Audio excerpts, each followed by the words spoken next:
Bonjour à tous et bienvenue sur Cosmos. Avez-vous remarqué à quel point l'école est tout autant le lieu où l'on vous fait découvrir les grandes œuvres que celui où l'on vous en dégoûte? En un seul geste, on vous met à porter des chefs-d'œuvre et dans le même temps, on vous en éloigne. Et ce n'est pas tant la faute des professeurs d'ailleurs, auxquels il faut rendre justice, même s'il en existe aussi de mauvais, que de la nature des œuvres elles-mêmes, tout simplement parce que savoir les apprécier à leur juste valeur demande du temps, et même beaucoup de patience. Il faut savoir faire droit à la difficulté qu'elle représente. Exactement de la même manière qu'un palais peu habitué ne saurait pas faire la différence entre un grand vin et une simple piquette, un esprit qui n'est pas encore formé ne peut pas encore reconnaître ce qui fait qu'une œuvre est une œuvre. Et c'est précisément parce qu'on dit aux enfants et aux adolescents qu'il faut les aimer qu'on fait naître chez eux de la répulsion. En clair, savoir reconnaître les œuvres et en ressentir la vérité ne peut venir que grâce à des rencontres, des initiateurs qui nous guident et nous font découvrir les choses. C'est ainsi qu'avec la patine du temps, on s'ouvre ou non à la littérature, voire à la philosophie, et qu'à la fin des fins, on reconnaît que les véritables initiateurs, les véritables professeurs, ce sont les grands auteurs eux-mêmes, qui nous avaient d'abord ennuyés. Ce sont eux qui nous apprennent le français d'abord, et qui nous en disent long sur l'homme, l'existence et le monde. Et c'est sans doute pour ça que j'ai pris le parti de mettre en relation les écrivains et les philosophes. En l'occurrence, il en est un qui nous reste en mémoire à la sortie du lycée, que l'on a tous plus ou moins survolé, sans l'avoir forcément apprécié à sa juste valeur, c'est Flaubert, notamment dans Madame Bovary. Madame Bovary est un roman de Gustave Flaubert publié en 1857. Il raconte l'histoire d'Emma, jeune femme au caractère rêveur, élevée au couvent et influencée par la lecture des grands écrivains romantiques. Elle aspire à une vie faite d'aventures, de grandes passions et de mondanité. Mais ses espoirs seront cruellement déçus quand, après s'être mariée à Charles Bovary, médecin de province sans envergure, elle mènera une existence terne et terriblement ennuyeuse, dans une petite ville de Normandie. En un sens, tout est là. Emma, devenue Madame Bovary, s'ennuie. Et elle s'ennuie d'autant plus qu'elle s'était d'abord imaginé une vie exaltante, comme toutes les jeunes filles romantiques qui se retrouvent prises au piège de la réalité austère d'un mariage trop précoce. D'ailleurs, il faut remarquer que le titre du roman est bien Madame Bovary, et non Emma Bovary, la désignant ainsi comme une épouse et la plaçant du côté de la respectabilité sociale. Emma disparaît derrière Madame Bovary, et on peut même dire qu'elle étouffe. L'installation du couple Bovary dans une plus grande ville, ainsi que la rencontre avec les notables d'Yonville, qui n'ont rien de très reluisant, ne changera rien à son état. Emma sombre peu à peu dans la dépression et ne tire d'ailleurs aucune joie de la naissance de sa fille, Berthe, qu'elle ne parvient pas à aimer et qu'elle trouve laide. Elle prendra donc deux amants qui sont autant de tentatives de se sentir exister. D'abord Rodolphe, propriétaire bourgeois du château de la Huchette, puis Léon, clerc de notaire, après avoir d'abord résisté à leurs avances. Enfin, et toujours pour tromper son ennui, elle s'endettera considérablement auprès de boutiquiers, dont M. Lheureux, marchand d'étoffes. Ainsi, devant l'impossibilité de rembourser ce qu'elle doit, et le refus de ses amants de lui venir en aide financièrement, elle finira par se suicider. Alors, on pourrait se dire que Madame Bovary est un roman à vocation strictement sociale, et dont la cible tient dans l'institution du mariage, à une époque qui est celle de la bourgeoisie triomphante, de ses codes et de sa morale. De la même manière, il serait tentant de réduire la portée de l'œuvre au parcours d'Emma lui-même, véritable descente aux enfers d'une jeune femme désenchantée, face à un mari aimant, certes, mais totalement lourdeau, et à des hommes dont elle tombe amoureuse et qui la délaissent après avoir obtenu ce qu'ils voulaient. Mais est-ce bien là le sujet que se donne Flaubert? S'agit-il seulement d'un roman à vocation sociale, ou qui ne parle que du malheur des jeunes femmes mariées face à l'inévitable tentation?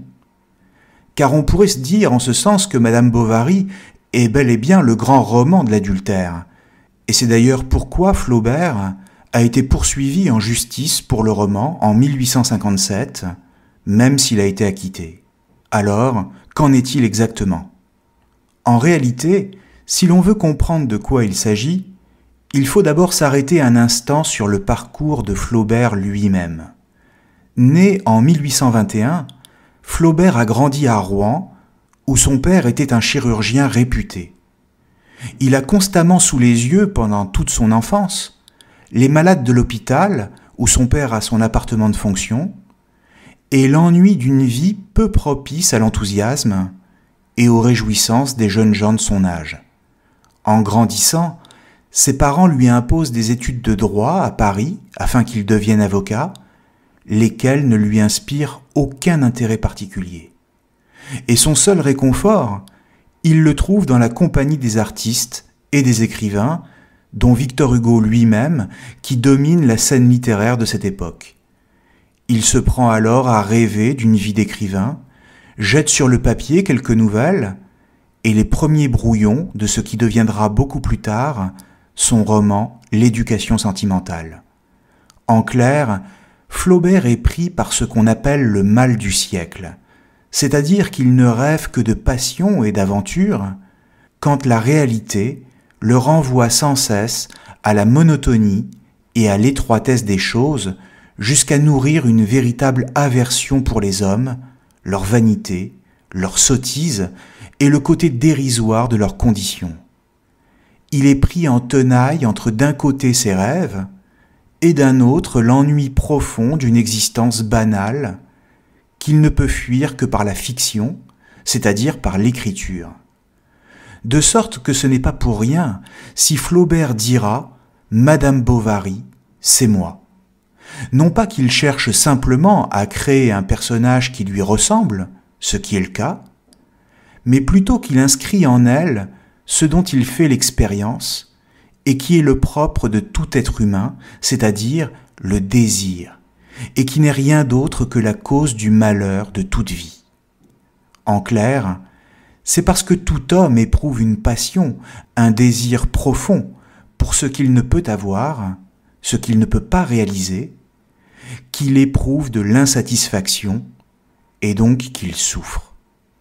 Or, si Flaubert est un écrivain réaliste, comme il est coutume de le présenter, c'est parce qu'il décrit la mécanique d'un désir qui, en lui-même, n'est jamais tout à fait réalisable et qui constitue la réalité même de la vie humaine. Or, nous voilà sans doute maintenant placés devant le véritable sujet du roman. Mais alors pourquoi le désir est-il irréalisable? Car si l'on va jusqu'au bout de la logique, cela ne veut-il pas dire du même coup que ce vers quoi le désir est tout entier tendu, c'est-à-dire l'amour, est impossible? Et n'est-ce pas profondément pessimiste que de soutenir une telle chose? Pour répondre à ces questions, il nous faut nous tourner vers Arthur Schopenhauer, et plus particulièrement vers son livre « Le monde comme volonté et comme représentation », publié en 1819. Schopenhauer explique que ce que nous prenons pour la réalité devant nous n'est rien d'autre qu'une réalité subjective, une illusion. Certes, le monde nous apparaît comme un ensemble de phénomènes explicables rationnellement. Tel phénomène se produit, et nous pouvons l'expliquer par ses causes, et ainsi découvrir qu'il n'y a rien de magique dans le monde. Mais si nous cherchons les causes du monde lui-même, alors nous sommes placés face à un mystère si profond que tout ce que nous croyons savoir sur le monde n'a plus aucun sens, ni aucune signification. le monde n'est plus qu'une apparence, un décor de théâtre, un voile de Maya, dit Schopenhauer, qui nous cache une réalité moins rationnelle et qui est la volonté. Ou si vous préférez, la véritable réalité, ce n'est pas le monde tel qu'il nous apparaît, sous nos yeux, mais le désir qui est en nous, et qui, lui, n'est pas réductible à un discours rationnel. Par exemple, si on vous demande pourquoi vous désirez telle ou telle chose, vous sentirez en vous un désir qui vous ronge, mais que vous ne pourrez pas expliquer complètement. Vous vous raccrocherez à telle ou telle raison pour expliquer pourquoi vous désirez tel objet, mais si l'on vous demande, à la manière d'un enfant qui demande toujours pourquoi, d'où vient chacune des raisons de votre désir, vous aboutirez immanquablement à une impossibilité de répondre. Le désir en vous est en tant que tel inexplicable, sans but et sans raison, comme une force qui vous travaille et dont l'origine inconnue se perd dans les sables. Simplement, vous, de votre point de vue, vous vous imaginerez toujours que c'est vous qui êtes aux commandes de votre désir, et que vous désirez telle ou telle chose en parfaite connaissance de cause, et donc de façon transparente et rationnelle. Mais la réalité, c'est que vous ne contrôlez rien. C'est plutôt le désir qui vous contrôle, pour ainsi dire. Et ainsi, tout le malheur de l'homme est qu'il désire sans cesse, tous les jours de sa vie, sans pouvoir expliquer d'où ce désir lui vient. Le pire, c'est que dès qu'il obtient quelque chose, il voit ce désir revenir sous une autre forme et pour autre chose, comme une exigence jamais satisfaite. Le désir est donc en lui-même toujours demandeur de plus. Et ainsi, pris dans un désir qui ne peut jamais rencontrer de satisfaction véritable, qui ne peut jamais le laisser en repos, l'homme est voué à une insatisfaction permanente, à une douleur de vivre qui ne connaît pas de fin. C'est en ce sens que le désir est irréalisable, car il ne s'arrête jamais. Par conséquent, de deux choses l'une, continue Schopenhauer. D'un côté, quand vous êtes en proie à un désir insatisfait, vous souffrez. Et d'un autre côté, si par hasard vous obtenez ce que vous vouliez, alors l'objet obtenu devient assez rapidement ennuyeux. En d'autres termes, pour le dire comme Schopenhauer, la vie oscille de droite à gauche comme un pendule entre la souffrance et l'ennui. Souffrance de désirer ce que vous n'avez pas et ennui de posséder enfin ce qui ne peut totalement vous satisfaire. À partir de là, l'amour constitue un champ d'étude privilégié pour Schopenhauer, car le désir en lui-même n'est rien d'autre qu'un amour pour ce qu'on n'a pas, et que l'on considère comme le remède miracle pour cesser enfin de souffrir. On s'imagine que quand on arrivera enfin à séduire la personne dont on est amoureux, le désir étant enfin satisfait, on cessera donc de souffrir. Or voilà, que se passe-t-il quand on finit par vivre avec la personne?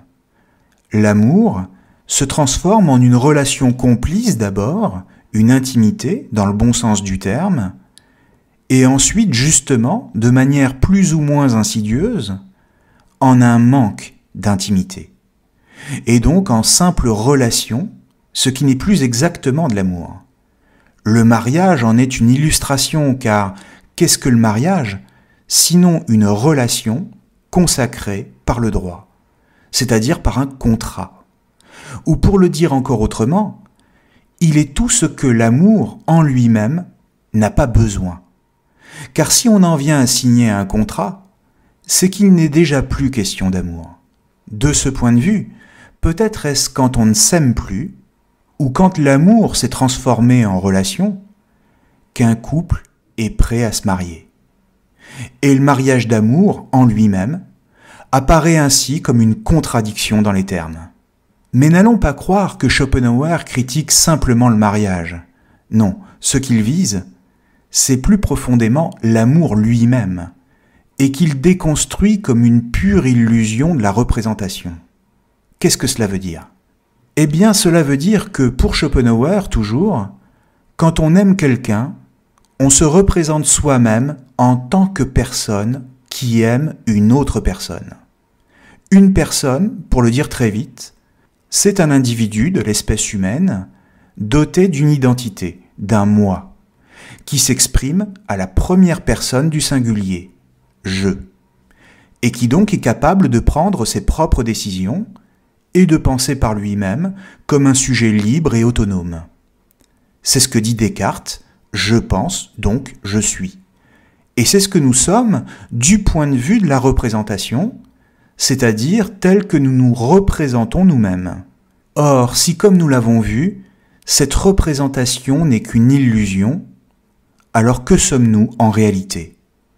Rien d'autre que de la volonté, du désir, en lui-même, sans fondement et sans orientation précise. Nous ne sommes que du désir à deux pattes. Ce qui signifie donc que l'amour n'est en lui-même que la manifestation d'un vouloir, d'un instinct impersonnel et qui nous anime, mais auquel nous donnons des lettres de noblesse, sur lequel nous appliquons un vernis en le présentant sous le beau nom romantique d'amour.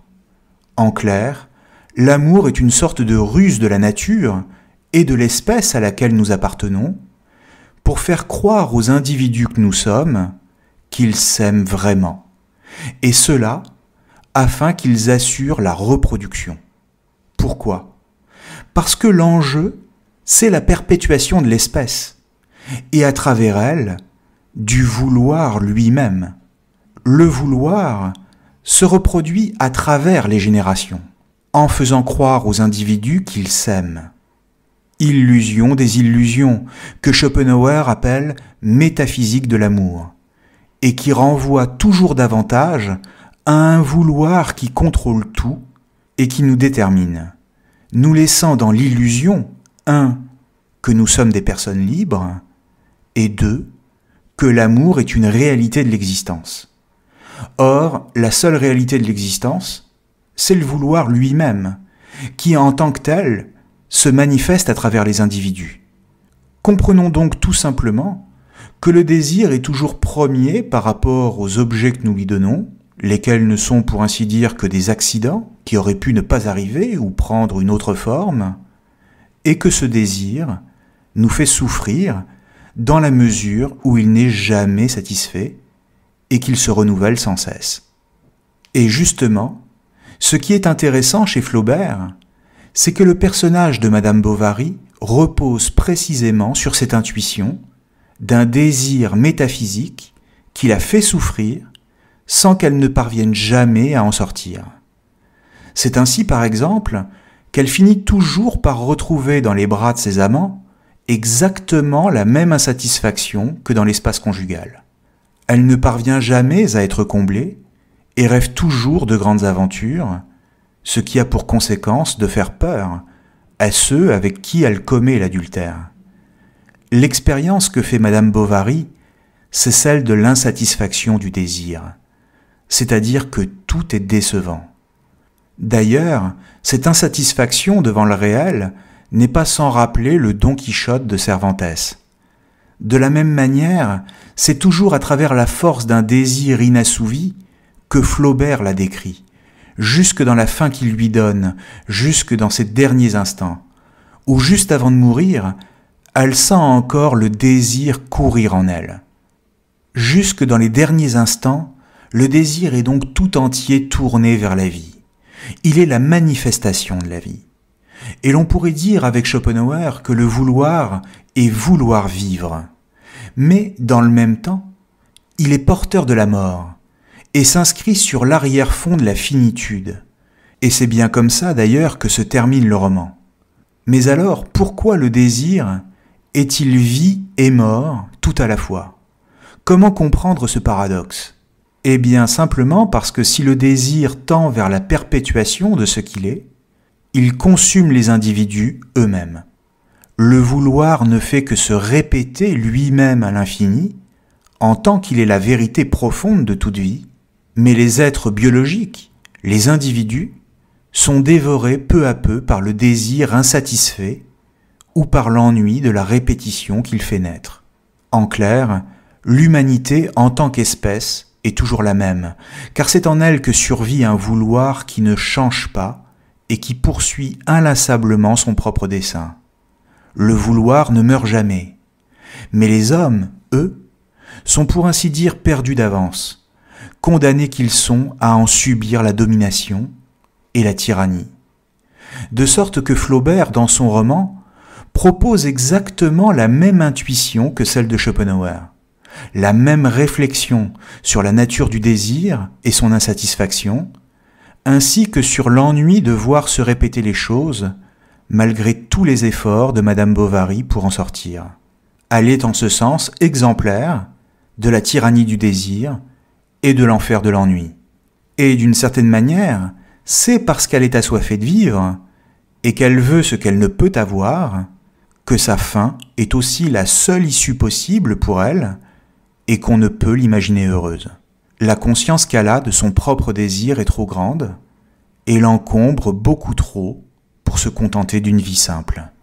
Pourtant, et c'est sans doute là un espoir, il faut remarquer que la description de la passion dévorante pour ce qui n'est pas réalisable offre à l'écrivain une sublimation possible. Car ce désir qui tyrannise l'homme, ici Madame Bovary, et qui le conduit à sa perte, se révèle dans le même temps une fantastique opportunité de création esthétique. En clair, c'est le malheur, c'est la boue immonde que constitue la tragédie humaine qui permet paradoxalement de créer quelque chose de sublime.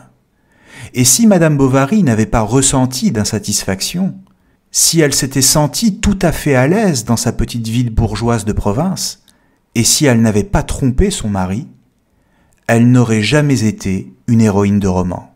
Et d'ailleurs, il n'y aurait pas eu de roman du tout. Pourquoi ?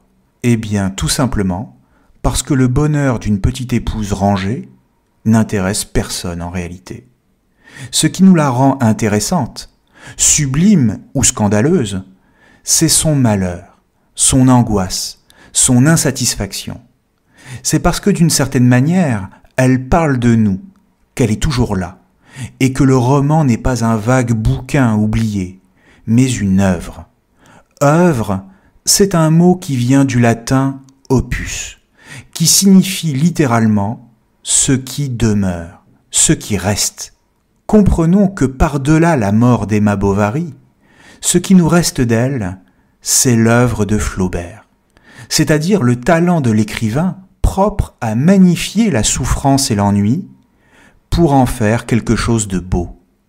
Cette quête d'un absolu de la perfection esthétique, cette tension entre dégoût du réel et tentative d'y échapper par le beau, n'est pas sans rappeler ici l'affrontement entre spleen et idéal chez Baudelaire, lequel publie d'ailleurs son recueil Les Fleurs du Mal la même année que Flaubert, Madame Bovary.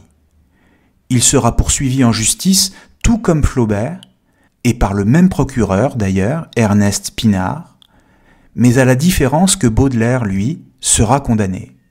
Or, attaquer une œuvre, et même en condamner l'auteur, n'est-ce pas encore une manière, une autre manière, de la célébrer? Et poursuivre un écrivain ou un poète pour ce qu'il écrit, n'est-ce pas avouer du même coup qu'il a raison?